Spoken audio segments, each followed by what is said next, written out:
Dije, desechado soy de delante de tus ojos, mas aún veré tu santo templo. ¡Qué fe! Aún pensando que iba a morir, Jonás todavía esperaba volver a adorar en el templo de Jerusalén. Me rodearon las aguas hasta el alma, rodeóme el abismo, el alga se enredó a mi cabeza.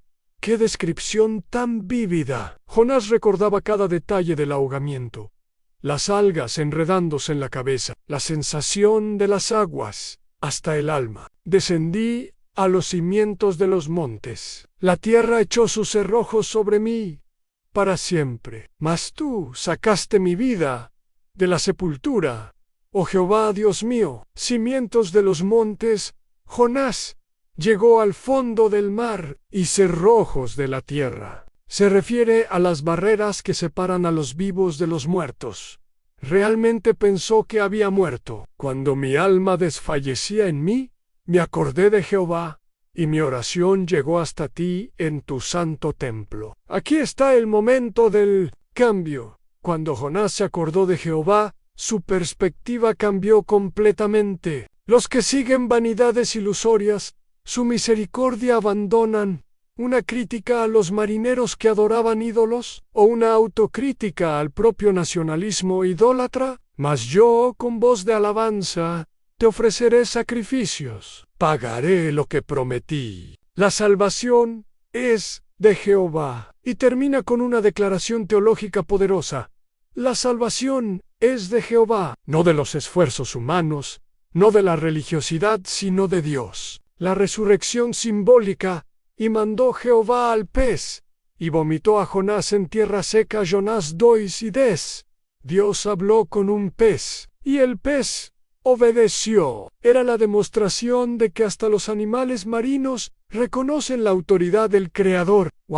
Vomitó. La palabra hebrea da idea de algo siendo expelido con fuerza. Jonás fue literalmente escupido en una playa. Imagínate la escena en Jonás, siendo vomitado por una criatura marina gigante, saliendo todo baboso, apestando, apenas pudiendo mantenerse en pie. La piel de él debía estar blanqueada por los ácidos gástricos, el cabello decolorado, la apariencia totalmente transformada. Jonás parecía literalmente alguien que había vuelto de los muertos, pero estaba vivo, respirando aire puro, sintiendo el sol, pisando tierra firme. Era una segunda oportunidad que jamás imaginó tener. La transformación física y espiritual. Jonás no salió del pez igual a como entró. Físicamente estaba irreconocible, y esto sería fundamental para el éxito de su misión en Nínive en la cultura de la época. Una apariencia así sería interpretada como señal de intervención divina. Los ninivitas iban a mirar a Jonás y ver a alguien que literalmente había pasado por la muerte, pero más importante que la transformación física era la espiritual. La oración en el vientre del pez mostró un cambio radical de corazón. Jonás había pasado de rebelde a sumiso, de fugitivo a adorador, o al menos eso parecía a la segunda oportunidad divina. Vino palabra de Jehová por segunda vez a Jonás, diciendo: levántate y ve a Nínive, aquella gran ciudad, y proclama en ella el mensaje que yo te diré. Jonás 3, 1-2. Dios no cambió la misión. Todavía era Nínive, todavía era predicar contra la ciudad. Pero mira qué diferencia en la reacción. Y se levantó Jonás y fue a Nínive, conforme a la palabra de Jehová. Jonás 3, esta vez no hubo discusión, no hubo huida, no hubo intento de negociación. Jonás simplemente obedeció. Pero, ¿era obediencia del corazón o solo del cuerpo? La continuación de la historia lo va a revelar. El viaje a Nínive, el viaje desde donde Jonás fue vomitado hasta Nínive, debe haber sido toda una experiencia. Imagínalo caminando por los caminos, con esa apariencia de espanto, rumbo a la capital del imperio más temido del mundo. Las personas que se lo encontraban en el camino debían quedarse aterradas. ¿Quién es este tipo? ¿De dónde vino? ¿Qué tiene esa apariencia? Jonás probablemente viajó por la ruta comercial que conectaba la costa mediterránea con el interior de Mesopotamia. Era un viaje de cientos de kilómetros, que tomaría varias semanas. Durante todo ese tiempo, tuvo que convivir con la realidad de la misión. Iba a predicar a los enemigos de su pueblo, en una ciudad que representaba todo lo que él odiaban. Llegando a la metrópoli del mal, cuando Jonás finalmente llegó a Nínive, debe haberse impresionado con el tamaño de la ciudad. Y era Nínive ciudad grande en extremo, de 3 días de camino. Jonás 3:3, ciudad grande en extremo. Expresión interesante. Puede significar que era grande a los ojos de Dios, o que era una ciudad de proporciones divinas, sobrenaturales. 3 días de camino. Probablemente se refería al tiempo necesario para cruzar toda la región metropolitana, incluyendo las ciudades satélite. Alrededor de Nínive, las excavaciones arqueológicas muestran que el complejo urbano de Nínive incluía varias ciudades. A Nínive propiamente dicha, Cala, Rehobotir y Resén. Era una megalópolis de la antigüedad, la predicación más simple y eficaz de la historia, y comenzó Jonás a entrar por la ciudad, camino de un día, y predicaba diciendo: de aquí a 40 días, Nínive será destruida. Jonás 3:4. Hermano, ¡qué predicación tan simple! Solo 8 palabras.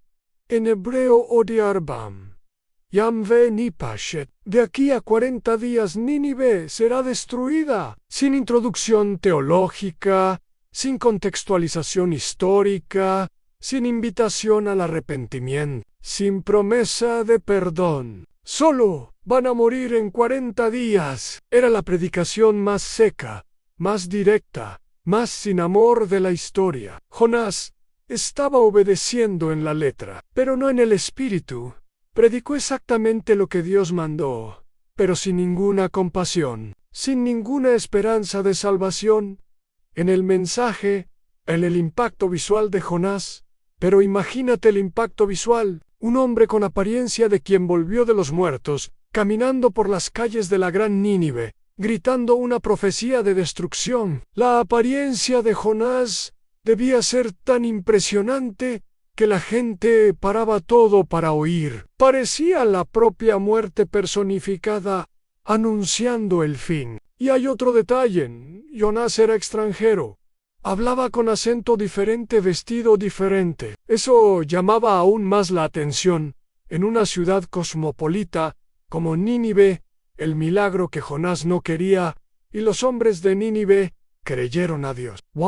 Proclamaron ayuno, y se vistieron de cilicio desde el mayor Ere hasta el menor. Jonás 3:5. Desde el primer día, la respuesta fue inmediata y total. Desde el mayor Ere hasta el menor, toda la jerarquía social fue alcanzada. Reyes, nobles, sacerdotes, comerciantes, artesanos, esclavos, todos se arrepintieron. Era algo completamente inédito en la historia. Una ciudad entera, una metrópolis con cientos de miles de habitantes, convirtiéndose de una vez. Mira que Jonás no había predicado arrepentimiento, solo anunció destrucción. Pero el Espíritu de Dios estaba trabajando en los corazones, interpretando el mensaje como una oportunidad de salvación a la reacción del rey.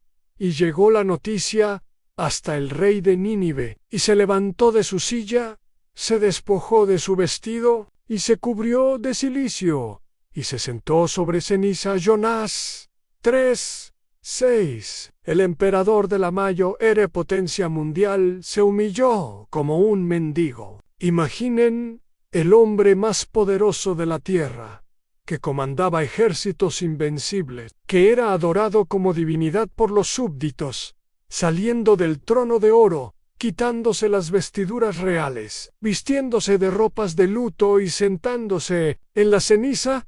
Era una humillación voluntaria total. El rey estaba reconociendo que todo su poder no valía nada delante del Dios de Israel. El decreto real más inusual de la historia hizo proclamar y anunciar en Nínive, por mandato del rey y de sus grandes, diciendo a hombres y animales, bueyes y ovejas, no gusten cosa alguna, no se les dé alimento, ni beben agua. Jonás 3:7. Hasta los animales ayunaron. ¿Qué locura es esa? En la mentalidad antigua, los animales eran vistos como parte de la familia humana, especialmente en contextos de arrepentimiento nacional. Si toda la ciudad estaba en pecado, los animales también participaban del luto. Y cúbranse de cilicio hombres y animales, y clamen a Dios fuertemente, y conviértase cada uno de su mal camino, de la rapiña que hay en sus manos. Jonás 3:8.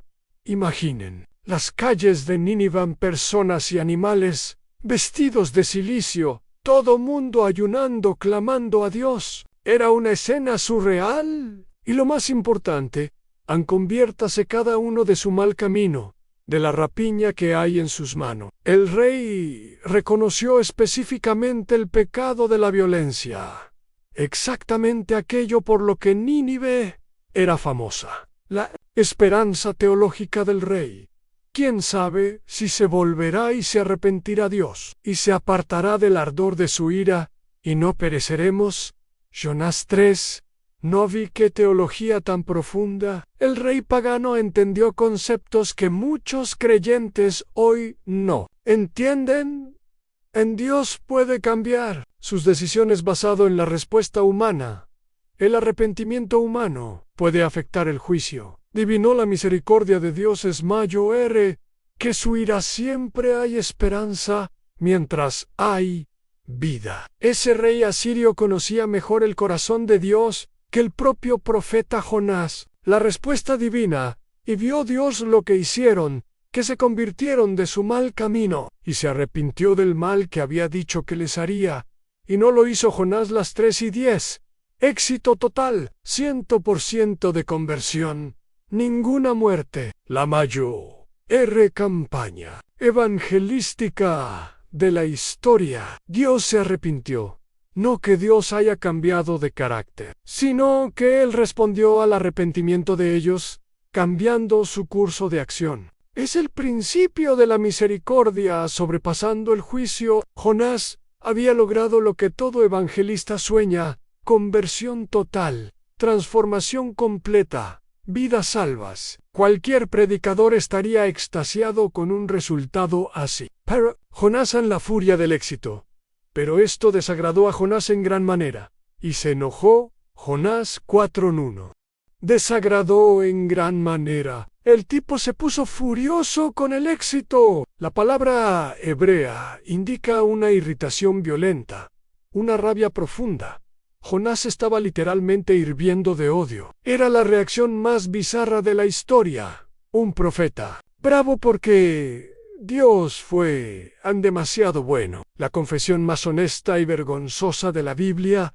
Y oró a Jehová, y dijo: ahora, oh Jehová, ¿no es esto lo que yo decía, estando aún en mi tierra? Por eso me apresuré a huir a Tarsis, porque sabía yo que tú eres Dios clemente y piadoso, tardo en enojarte, y de grande misericordia, y que te arrepientes del mal. Jonás 4:2.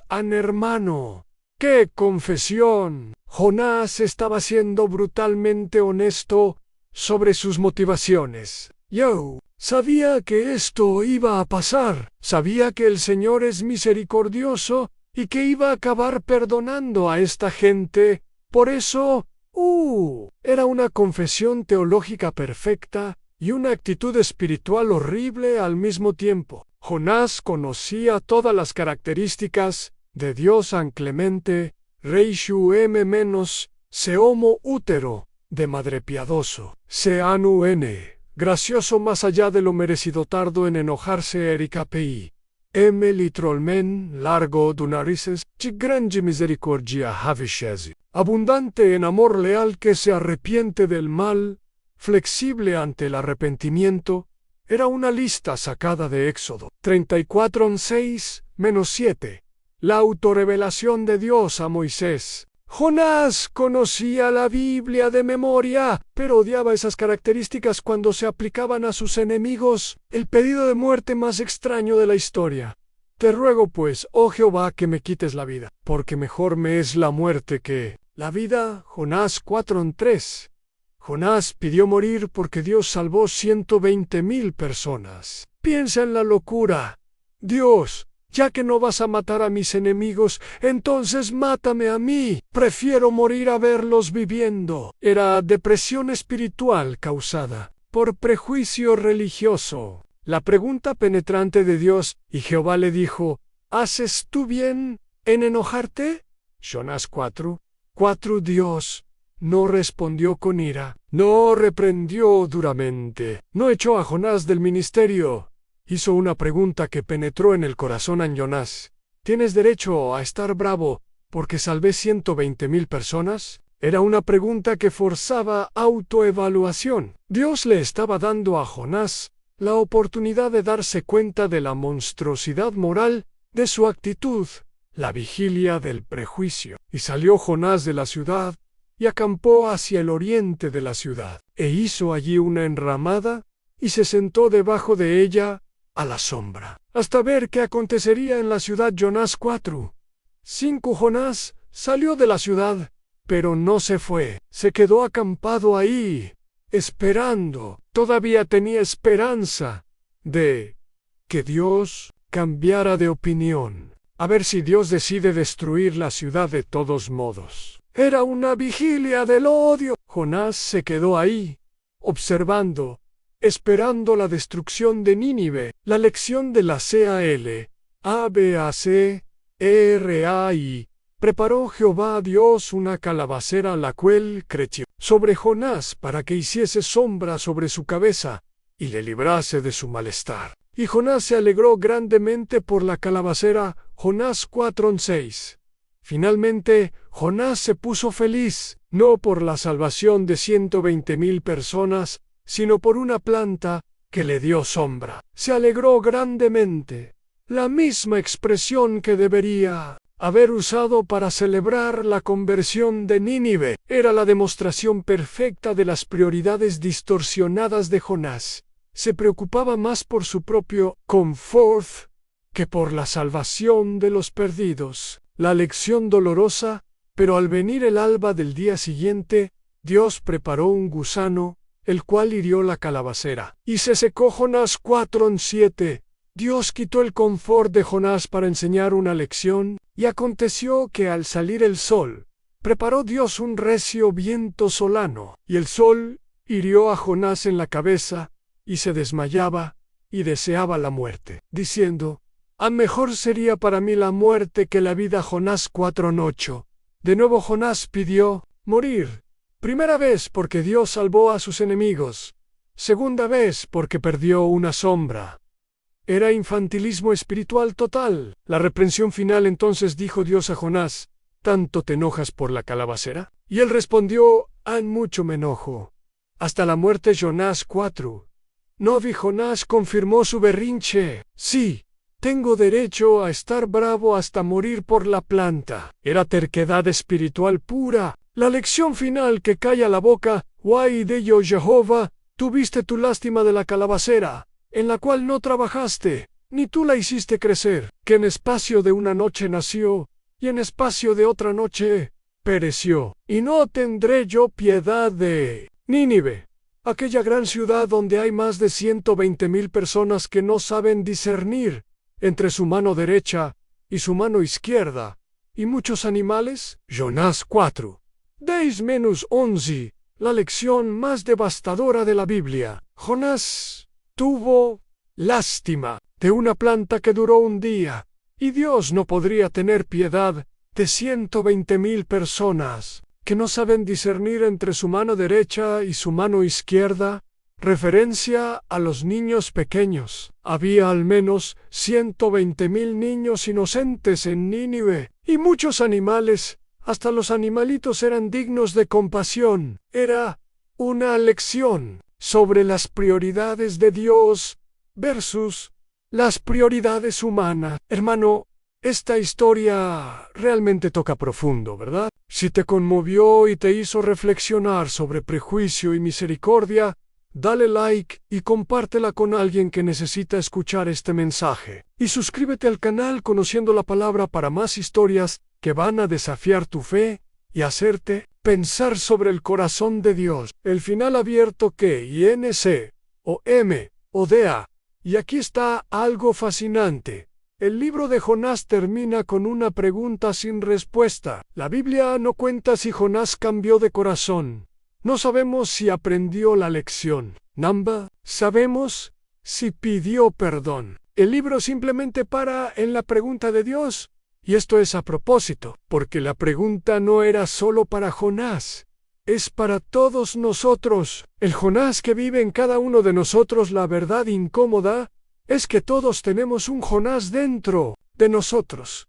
¿Cuántas veces oramos pidiendo bendición para nosotros y juicio para otros? ¿Cuántas veces nos irritamos cuando Dios bendice a gente que pensamos que no lo merece? ¿Cuántas veces tenemos más compasión por nuestro confort personal que por la salvación de los perdidos? ¿Cuántas veces conocemos la misericordia de Dios en la teoría, pero nos resistimos a ella en la práctica? Jonás representa esa parte nuestra que quiere que Dios sea justo, pero solo con los otros, que quiere misericordia para nosotros, pero justicia para los enemigos. Las lecciones profundas que transforman la historia de Jonás enseña verdades que mueven nuestra zona de confort espiritual. Primera lección: es posible ser profeta y tener corazón duro. Jonás tenía ministerio legítimo, pero era prejuicioso. Lección: conocer sobre Dios y conocer el corazón de Dios son cosas diferentes. Jonás sabía todas las doctrinas, pero no amaba como Dios ama. Tercera lección: Dios ama a nuestros enemigos tanto como nos ama a nosotros. Él quiere salvar exactamente a aquellos que queremos ver destruidos. Cuarta lección: éxito ministerial no garantiza madurez espiritual. Jonás tuvo 100% de éxito y 0% de alegría. Quinta lección: es posible obedecer externamente mientras nos rebelamos internamente. Jonás predicó, pero con el corazón lleno de odio a la profecía cumplida en Jesús. Jesús usó a Jonás como señal profética de su propia muerte y resurrección. Porque como estuvo Jonás en el vientre del gran pez 3 días y 3 noches, así estará el Hijo del Hombre en el corazón de la tierra 3 días y 3 noches. Mateo 12:40.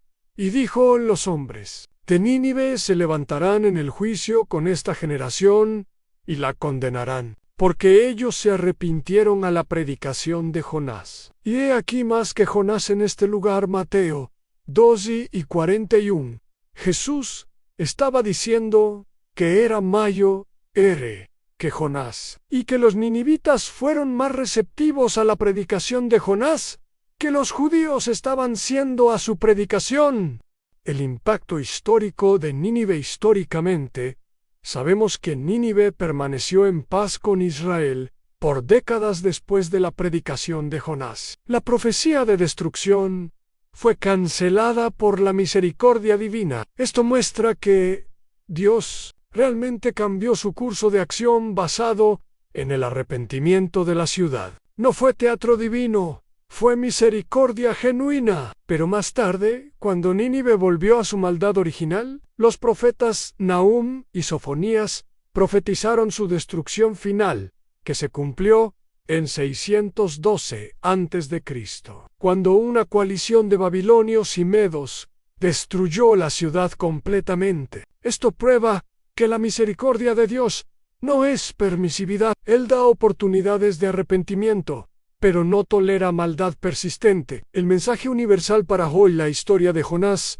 es universal porque habla sobre temas que atraviesan todas las culturas y épocas. Prejuicio religioso, juzgar quién merece o no la gracia de Dios. Nacionalismo tóxico, pensar que Dios ama más a nuestra nación. Desobediencia disfrazada, servir a Dios con motivaciones equivocadas. Misericordia radical, Dios ama hasta nuestros peores enemigos. arrepentimiento genuino. ¿Es posible cambiar completamente de vida? La pregunta que resuena a través de los siglos, la pregunta que cierra el libro de Jonás, todavía resuena hoy. ¿Tienes compasión por las personas perdidas o solo por tu propio confort? ¿Te pones feliz cuando Dios salva a personas que no te gustan? ¿Evangelizas porque quieres ver personas salvas o porque es tu obligación religiosa? ¿Conoces la misericordia de Dios solo en la teoría o la practicas día a día? ¿Celebras cuando Dios bendice a tus enemigos o te irritas? El desafío para la iglesia moderna, la historia de Jonás, es un espejo para la iglesia de hoy. ¿Cuántas veces somos como Jonás? Queremos que Dios bendiga nuestra denominación, pero juzgue a las otras. Oramos por la salvación de los buenitos, pero esperamos que castiguen a los malvados. Conocemos todas las doctrinas sobre el amor de Dios, pero nuestro corazón es duro para con los diferentes. Tenemos más compasión por nuestros problemas personales que por la evangelización mundial. Ponemos más felices con nuestro confort que con la salvación de los perdidos, la transformación que Dios quiere. Dios no quiere solo nuestra obediencia externa, Él quiere transformación interna. No basta predicar si no amamos a los perdidos. No basta evangelizar si esperamos que los convertidos fallen. No basta conocer teología si nuestro corazón es pequeño. No basta tener ministerio si no tenemos compasión. En la elección que cada uno necesita hacer, Jonás tuvo que elegir entre su prejuicio y la misericordia de Dios, entre su confort y la compasión divina, entre su nacionalismo y el amor universal de Dios. Hoy, nosotros tenemos que hacer la misma elección. Vamos a ser como Jonás al principio, religiosos, pero sin amor por los perdidos, o vamos a ser como Dios, llenos de compasión por todos, independientemente de raza, nacionalidad, religión o pasado. Vamos a esperar la destrucción de nuestros enemigos u orar por la salvación de ellos. Vamos a preocuparnos más por nuestra sombra personal o por los 120,000 niños a nuestro alrededor que necesitan conocer a Dios. La promesa final, la historia de Jonás, termina con una promesa implícita. Dios no se rinde con nosotros. Aun cuando somos tercos como Jonás, Dios fue paciente con Jonás durante toda la historia. No lo mató cuando desobedeció. No lo abandonó en el vientre del pez. No lo rechazó cuando se quejó del éxito. Dios siguió trabajando en el corazón de Jonás, usando hasta una planta para enseñar lecciones sobre compasión. De la misma forma, Dios no se rinde con nosotros cuando somos prejuiciosos, cuando tenemos dificultad para amar a nuestros enemigos, cuando nuestra prioridad es nuestro confort en vez de la salvación. Tío, el mensaje final de esperanza: si te reconociste en Jonás, si viste tus propios prejuicios, tus propias resistencias a la misericordia de Dios, tu propia dificultad para amar a los diferentes, no te desanimes. La historia de Jonás es también una historia de esperanza, porque muestra que Dios trabaja con personas imperfectas para cumplir propósitos perfectos. Aún con un profeta reacio, prejuicioso y amargado, Dios logró salvar una ciudad entera. Imagínate lo que Él puede hacer con un corazón dispuesto a ser transformado. La invitación final, la pregunta que Dios le hizo a Jonás, es la misma que nos hace a cada uno de nosotros hoy. ¿No crees que tengo derecho a tener compasión de las personas que tú consideras indignas? Respuesta a esa pregunta revelará si realmente conocemos el corazón de Dios o si solo conocemos sobre Dios. Porque al final de cuentas, la medida de nuestra madurez espiritual no es cuánto sabemos sobre Dios, sino cuánto nuestro corazón se parece al de Él. Y el corazón de Dios late por todos, incluyendo a aquellos que consideramos nuestros enemigos. Esta es la historia de Jonás, el profeta que nos enseña que la mayor batalla no es contra nuestros enemigos externos, sino contra nuestros prejuicios internos, y que conocer la misericordia de Dios En la teoría es muy diferente a celebrarla en la práctica, especialmente cuando alcanza a quien pensamos que no lo merece. La pregunta final sigue resonando, aun cuando Dios salve a nuestros enemigos, ¿vamos a celebrar o a quejarnos? Hermano, necesito contarte una historia real que te va a dejar con la boca abierta. Imagínate, existió un tipo que era profeta de Dios. Tuvo 100% de éxito en su ministerio. Toda su predicación funcionó. Una ciudad entera se convirtió. Nadie murió. ¿Y sabes cuál fue su reacción? Se puso tan enojado que le pidió a Dios que lo dejara morir. Así es, el tipo se puso furioso, porque Dios fue demasiado bueno. Esta es la historia de Jonás. Y mira, no es esa historia infantil de la ballena que aprendiste en la escuela dominical. Es una de las críticas más pesadas que la Biblia hace al prejuicio religioso. Así que relájate, tómate un café, porque vas a conocer el lado más controversial de uno de los profetas más famosos de la historia. Conociendo al profeta Jonás, déjame presentarte bien. ¿Quién era Jonás? Antes de que empezara toda esta confusión en Jonás, hijo de Amittai, era de Gat-Hefer, una ciudad pequeña en Galilea. Sí, la misma región donde Jesús creció siglos después. Qué coincidencia interesante, ¿verdad? El nombre Jonás significa paloma, que simbolizaba paz y pureza. ¿Ya te imaginas la ironía? Un tipo llamado Paloma que iba a convertirse en el profeta más rebelde de la historia. Y Amittai, el nombre de su padre, significa verdad o fiel. Entonces tenemos a Jonás, hijo de la fidelidad, a punto de convertirse en el símbolo de la desobediencia profética. En 2 Reyes las 2:25 de la tarde, la Biblia cuenta que Jonás profetizó durante el reinado de Jeroboam II, allá por el 793 al 753 a.C.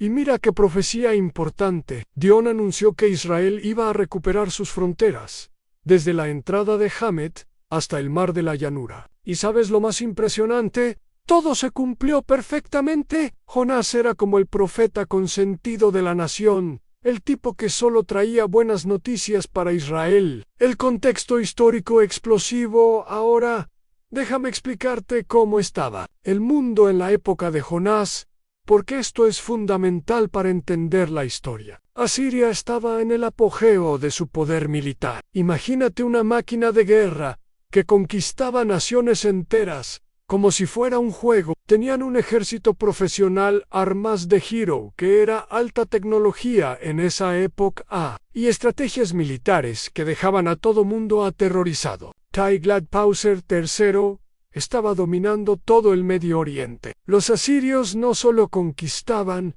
aterrorizaban a propósito. Se encargaban de esparcir historias sobre sus crueldades para que las otras naciones se rindieran sin pelear. De puro miedo. Y Israel vivía en una tensión constante. Por un lado, estaba en una fase de prosperidad económica, pero todo mundo sabía que Asiria estaba creciendo y que iba a llegar la hora de ajustar cuentas. Era en ese clima de tensión que vivía Jonás, un profeta israelita que veía a Asiria como el mayor enemigo del pueblo de Dios. Y adivina cuál era la capital de Asiria. ¡Exacto! Nínive. La mentalidad del pueblo escogido aquí. Hay un detalle súper importante que mucha gente no entiende. Jonás no era racista en el sentido moderno de la palabra. Tenía una mentalidad que era común en la época. La mentalidad del pueblo escogido. Los israelitas creían, y tenían razón, que eran el pueblo especial de Dios, escogidos para recibir la ley, las promesas, el pacto. Pero muchos de ellos interpretaron esto como exclusividad a Dios. Es solo nuestro, y nadie más merece su misericordia. Era una teología medio torcida, ¿sabes? Se olvidaron de que desde el principio Dios le había dicho a Abraham: en ti serán benditas todas las familias de la tierra. Génesis 2:3. Jonás era producto de esa mentalidad. Servía a Dios de verdad, conocía las Escrituras, tenía ministerio legítimo, pero su corazón estaba contaminado por esa visión exclusivista. Es como esos creyentes de hoy, que piensan que Dios ama solo a la gente de su denominación. ¿Entiendes? Nínive, la ciudad que atee, RRORIZAB, al mundo, hermano. Déjame explicarte bien. ¿Qué era Nínive en esa época? Porque esto da miedo. Nínive no era una ciudad cualquiera. Era la Nueva York de la antigüedad, una metrópoli gigantesca que impresionaba a cualquier visitante. La Biblia dice que era una gran ciudad de Dios. De 3 días de camino, Jonás 3. Algunos estudiosos creen que esto se refería no solo a la ciudad propiamente dicha, sino a toda la región metropolitana de Nínive, que incluía varias ciudades menores alrededor. Era como una gran Ciudad de México de la época. Archaeological. Sabemos que los muros internos de Nínive tenían cerca de 12 kilómetros de perímetro, pero si incluimos todo el complejo urbano, llegaba a casi 60 kilómetros. Era gigantesca de verdad. La ciudad tenía canales de irrigación, jardins colgantes, palacios magníficos, bibliotecas. La famosa biblioteca de Azerbenaipool tenía más de 30.000 tabletas cuneiformes y una arquitectura que impresionaba al mundo entero.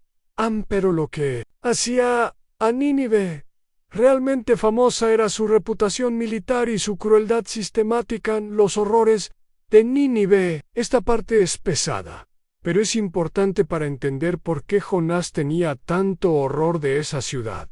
Los asirios desarrollaron la crueldad como una estrategia militar psicológica. No solo mataban enemigos, se encargaban de torturar de forma tan brutal que las historias se esparcían y otras ciudades se rendían sin pelear. Puro terror. En las excavaciones arqueológicas se encontraron relieves y textos que describen sus prácticas. Empalaban personas vivas y las dejaban agonizando por días, arrancaban ojos, lenguas y orejas como trofeos, desollaban prisioneros importantes y colgaban las pieles en las murallas, quemaban niños vivos como ofrendas a los dioses, cortaban manos y pies de rebeldes, deportaban poblaciones enteras para romper identidades nacionales. El profeta Nom, que profetizó contra Nínive después de Jonás, describió la ciudad como llena de mentiras y de rapiña. Nahum 3:1, y ciudad sanguinaria. Nahum 3. Para un israelita como Jonás, Nínive representaba todo lo que Dios odiaba: violencia, injusticia, crueldad, idolatría. Era literalmente la ciudad del mal. Érase una vez un profeta patriota. Ahora que entiendes el contexto, volvamos a la historia de Jonás. Este tipo estaba en una situación súper cómoda. Era profeta reconocido. Tenía credibilidad nacional. Sus profecías se cumplían. La gente lo respetaba. Jonás era de esos predicadores que a todo mundo le gustan. Hablaba lo que la gente quería oír. Profecías de victoria para Israel, expansión territorial, prosperidad económica, derrota de los enemigos, y todo se cumplía. El tipo tenía una aprobación del 100%. Imagínate la agenda de Jonás: cultos linos, conferencias por todo el país, libros de profecías, bestsellers, todo mundo queriendo oír una palabra del Señor. A través de él, Jonás estaba establecido, exitoso, respetado. Era el sueño de cualquier ministro. Un día estaba tranquilo en casa, tal vez preparando el próximo mensaje profético sobre las bendiciones de Israel, cuando de repente vino palabra de Jehová a Jonás, hijo de Amittai, diciendo: debe haber pensado, ¡qué bueno! Otra profecía para bendecir a mi pueblo. Pero cuando oyó el contenido del mensaje, debe haber pensado que estaba teniendo una pesadilla. La orden: imposible, levántate y ve a Nínive, aquella gran ciudad, y pregona contra ella, porque ha subido su maldad delante de mí. Jonás 1:2. Nínive.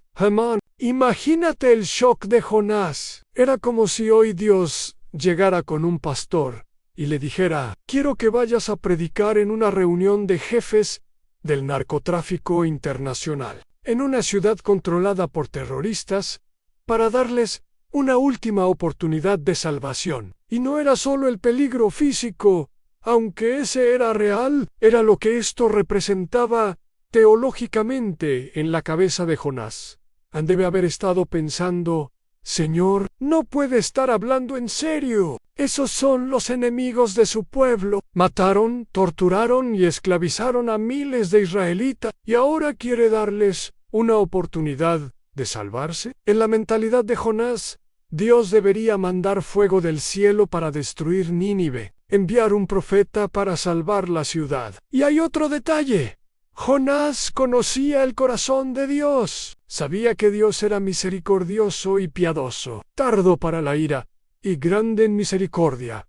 Jonás 4:2. Jonás tenía miedo de que si iba a predicar, Dios acabara perdonando a toda esa gente. Y él no quería eso. La huida más cara de la historia. La reacción de Jonás fue inmediata y radical. Y Jonás se levantó para huir de la presencia de Jehová a Tarsis. Jonás 1:3. No trató de negociar, no pidió señales, no cuestionó, él simplemente huyó. Y mira qué huida estratégica. Tarsis quedaba en España, del otro lado del mar Mediterráneo, en la dirección completamente opuesta a Nínive. Era como si Dios te mandara ir al norte y tú tomaras un avión al sur. Jonás no quería solo evitar Nínive, quería ir al lugar más lejos posible. Bajó a Jope, que es donde está Tel Aviv. Y aquí hay un detalle interesante: Jope era un puerto fenicio, no israelita. Jonás estaba literalmente saliendo de Israel para huir de Dios. Y el texto dice que halló una nave que partía para Tarsis, y pagando su pasaje, entró en ella. Jonás 1:3. Pagando su pasaje. Eso era cosa de ricos en esa época. Normalmente las personas trabajaban en el barco para pagar el viaje, o iban como mercaderes llevando productos para vender. Pero Jonás literalmente compró un pasaje, gastó sus ahorros para huir de Dios. Era la huida más cara de la historia de la humanidad. La teología torcida de Jonás. Pero aquí hay algo interesante. A Jonás pensaba que podía huir de la presencia de Jehová. Espérate, un profeta israelita que conocía las Escrituras, pensando que Dios tenía limitaciones geográficas. ¿Cómo es eso? El Salmo 139, 7-10 dice: ¿A dónde me iré de tu espíritu? ¿Y a dónde huiré de tu presencia? Si subiere a los cielos, allí estás tú. Y si en el Seol hiciere mi estrado, he aquí, allí tú estás. Jonás conocía esos textos, pero en la práctica estaba actuando como si Dios fuera un Dios tribal, limitado a las fronteras de Israel. Era una contradicción total. Teológicamente sabía que Dios era universal, pero emocionalmente quería un Dios nacionalista. En el barco de los paganos, Jonás se embarcó en el barco. Y aquí empezamos a ver las ironías que Dios usa en toda esta historia. Primero, Jonás estaba huyendo de la presencia de Dios en un barco. ¿Y quién creó el mar? Dios. Jonás estaba tratando de usar la creación de Dios para huir del propio Dios. Segundo, estaba en medio de marineros paganos. Imagínate la situación: Anún, profeta del Dios verdadero, rodeado de adoradores y ídolos, y él ahí tratando de esconderse de Dios. Los marineros probablemente eran fenicios, que adoraban a Baal, Astarte, Moloc, cada uno con sus amuletos y rituales. Y ahí en medio estaba Jonás, representante del Dios Todopoderoso, tratando de hacerse invisible. La Biblia no dice cuánto tiempo navegó el barco antes de que empezara la tormenta, pero me imagino que Jonás debe haber estado ahí en su rinconcito, evitando conversación, tratando de no llamar la atención. Tal vez hasta se estaba sintiendo: listo, lo logré. Estoy lejos de Israel, lejos de Nínive, y Dios no me va a encontrar aquí. Como estaba equivocado la tormenta con dirección específica, pero Jehová hizo levantar un gran viento en el mar. Y hubo en el mar una tempestad tan grande que se pensó que se partiría la nave. Jonás 4. Mira el lenguaje. Jehová hizo levantar un gran viento. No fue una tormenta natural, fue sobrenatural. Dios literalmente agarró un viento y lo lanzó al mar. La palabra hebrea para hizo levanter es la misma que se usa cuando alguien lanza una lanza con toda la Dios arrojó esa tormenta como un misil teleguiado, y los marineros que eran profesionales del mar, que conocían vientos y tormentas como nadie, se quedaron aterrados, y los marineros tuvieron miedo. Jonás 5. Estos tipos vivían en el mar, eran como los traileros de Jo, y menos se conocían todas las carreteras marítimas, todas las condiciones climáticas, todos los peligros, pero esta tormenta era diferente, era tan violenta que se pensó que se partiría la nave. La palabra hebrea da idea de algo despedazándose, fragmentándose. El barco estaba literalmente siendo despedazado por las olas. Y lo más impresionante, era una tormenta con dirección específica. Solo ese barco estaba pasando por esa situación. El profeta dormilón. ¿Y dónde estaba Jonás en medio de toda esta confusión? Pero Jonás había bajado al interior de la nave y se había echado a dormir. Jonás 1:5. Durmiendo, roncando en la bodega mientras todo mundo luchaba para no morir. Hermano, esto es surreal. Una tormenta sobrenatural despedazando el barco, marineros experimentados aterrados, y el profeta de Dios durmiendo como un bebé. La expresión sueño profundo en hebreo indica un sueño casi comatoso, como si Jonás estuviera anestesiado. Algunos comentaristas sugieren que pudo haber sido una depresión profunda, una huida psicológica de la realidad.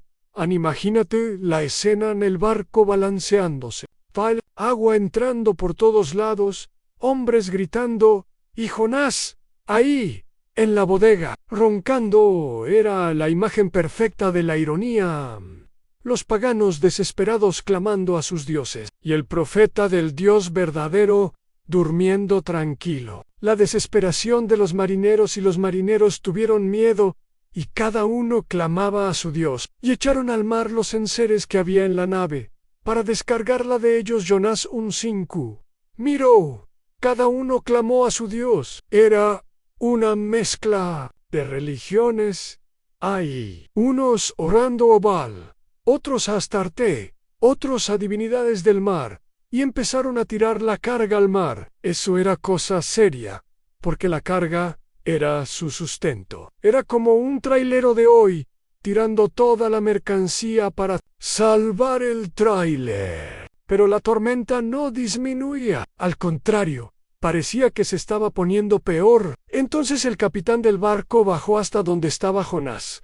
¿Qué tienes, dormilón? Levántate y clama a tu Dios. Quizá él tendrá compasión de nosotros y no pereceremos. Jonás 1:6. Un pagano tuvo que enseñarle al profeta a orar. Dormilón en hebreo es una palabra bien fuerte, que da idea de alguien en estado de estupor, desconectado de la realidad. El capitán estaba como: despierta, hermano. Todo mundo se está muriendo aquí, y tú durmiendo. Mira la fe del capitán pagano. Clama a tu Dios, a ver si se acuerda de nosotros. ¡Qué humillación para Jonás, un adorador de ídolos teniendo más fe que el profeta del Dios verdadero! El descubrimiento del culpable. Entonces aquellos hombres temieron sobremanera. Jonás 1. Y des el verbo, en hebreo indica un miedo que crece progresivamente. Primero tuvieron miedo de la tormenta. Ahora estaban aterrados con la revelación de quién era Jonás. La prega siguiente fue devastadora. Y le dijeron: ¿qué es esto que has hecho? Porque ellos sabían que huía de la presencia de Jehová, pues él se lo había declarado. Jonás 1. ¿Qué locura es esta que hiciste? Era lo que le estaban preguntando a Jonás. Ya les había contado que estaba huyendo de Dios, pero ahora, después de la confesión sobre quién era ese Dios, la situación se puso mucho más seria. El dilema moral de los paganos, y le dijeron: ¿qué haremos contigo para que el mar se nos aquiete? Porque el mar se iba embraveciendo más. Y más Jonás, la 1 y 11. Los marineros estaban en un dilema moral terrible. Sabían que Jonás era el culpable. Pero ¿cómo lidiar con un profeta del Dios Todopoderoso? Y la respuesta de Jonás fue sorprendente. Y él les dijo: tomadme y echadme al mar, y el mar se os aquietará, porque yo sé que por mi causa ha venido esta gran tempestad sobre vosotros. Jonás 1 y 2. Hermano, esa fue la primera vez en toda la historia que Jonás demostró valor y responsabilidad. Estaba dispuesto a morir para salvar la vida de marineros paganos. Era irónico en Jonás.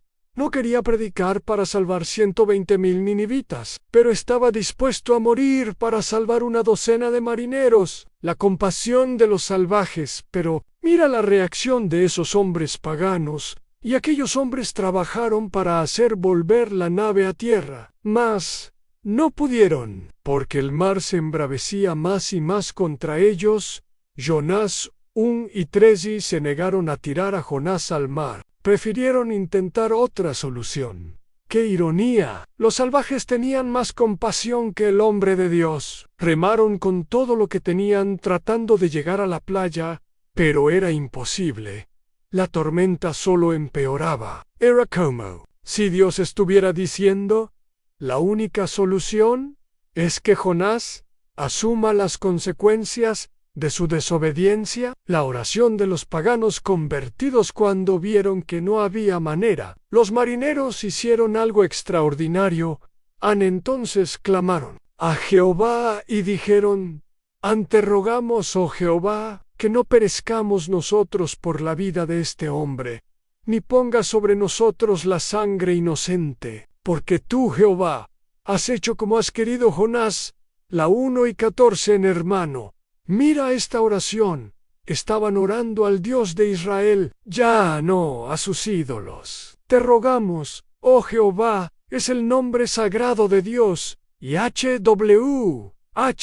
no pongas sobre nosotros sangre inocente.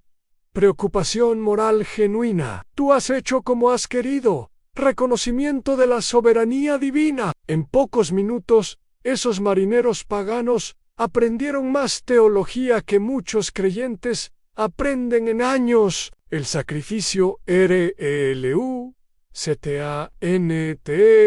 tomaron luego a Jonás y lo echaron al mar. Y el mar se aquietó de su furor. Jonás 1 y 15. Instantáneamente, la tormenta paró. El mar se puso liso como espejo. Imagínate el silencio que debe haber hecho. De horas de viento violento, olas gigantes, ruido ensordecedor. De repente, silencio total. Y el resultado fue extraordinario. Y temieron aquellos hombres a Jehová con gran temor. Y ofrecieron sacrificio a Jehová, e hicieron votos. Jonás, la 1 y 16. Su conversión fue completa. Ofrecieron sacrificios, siguiendo los rituales israelitas. Hicieron votos, compromisos serios con Dios. La huida de Jonás resultó en la salvación de una tripulación entera. Aún en la desobediencia, Dios estaba trabajando. Pero Jonás estaba hundiéndose en el mar, pensando que su vida había terminado. Gente, ¿se están imaginando a Jonás ahí hundiéndose en el mar? Pero miren, la historia apenas está empezando. Lo que viene después es aún más increíble. Si están disfrutando esta historia y quieren conocer más historias bíblicas sorprendentes que van a transformar su perspectiva sobre Dios, al canal Conociendo la Palabra ahora y activen la campanita. Viene mucho bueno. En el vientre del pez Anún, análisis profundo. Pero Jehová tenía preparado un gran pez que tragase a Jonás, y estuvo Jonás en el vientre del pez 3 días y 3 noches. Jonás la 1:17. A la palabra hebrea dag gado significa literalmente pez grande. No especifica qué tipo de criatura era, pero lo importante es que fue especialmente preparada por Dios para esta situación. Algunos sugieren que fue una ballena aonk. Técnicamente las ballenas son mamíferos. Otros hablan de un tiburón gigante o hasta una criatura marina especial, creada por Dios solo para este momento, pero 3 días y 3 noches. Hermano, esto no fue solo un tiempo en la barriga del pez, fue una experiencia de muerte y resurrección simbólica. En la cultura hebrea, 3 días era el tiempo que se consideraba necesario para estar seguro de que alguien estaba realmente muerto. Después de 3 días, no había más esperanza de resucitación. Jesús mismo usó esta experiencia como tipología de su propia muerte y resurrección. Porque como estuvo Jonás en el vientre del gran pez 3 días y 3 noches, así estará el Hijo del Hombre en el corazón de la tierra 3 días y 3 noches. Mateo las 12:40. Jonás literalmente murió simbólicamente y resucitó. Era una prefiguración profética de lo que pasaría con el Mesías. La experiencia traumática. Imagínate la experiencia de Jonás ahí dentro. Oscuridad total. Imposible ver cualquier cosa. El olor debe haber sido insoportable. Imagínate estar dentro del estómago de un animal marino gigante. El ácido gástrico quemando la piel. Dificultad extrema para respirar. El movimiento constante del animal nadando. La sensación de claustrofobia absoluta era como estar en una tumba líquida y en movimiento, una anticipación del infierno. Guay. Por 3 días y 3 noches. No fue una experiencia rápida, fue un sufrimiento prolongado, que le dio tiempo a Jonás para reflexionar profundamente sobre sus decisiones. La oración más profunda de la Biblia fue justamente ahí, en el lugar más improbable del mundo, que Jonás hizo una de las oraciones más bonitas y profundas de toda la Biblia. Jonás 2:1-9. Entonces oró Jonás a Jehová su Dios desde el vientre del pez. Desde el vientre del pez. ¡Qué lugar para orar! Y dijo: invoqué en mi angustia a Jehová, y él me oyó. Desde el seno del Seol clamé, y mi voz oíste. Seno del Seol. Jonás estaba comparando esa experiencia con la muerte misma. Era literal, se sentía en el Sheol, el lugar de los muertos. Me echaste a lo profundo, en medio de los mares, y me rodeó la corriente. Todas tus ondas y tus olas pasaron sobre mí. Aquí Jonás reconoce que no fueron los marineros los que lo tiraron al mar. Fue Dios quien lo lanzó. Era una confesión de que Dios estaba detrás de todo.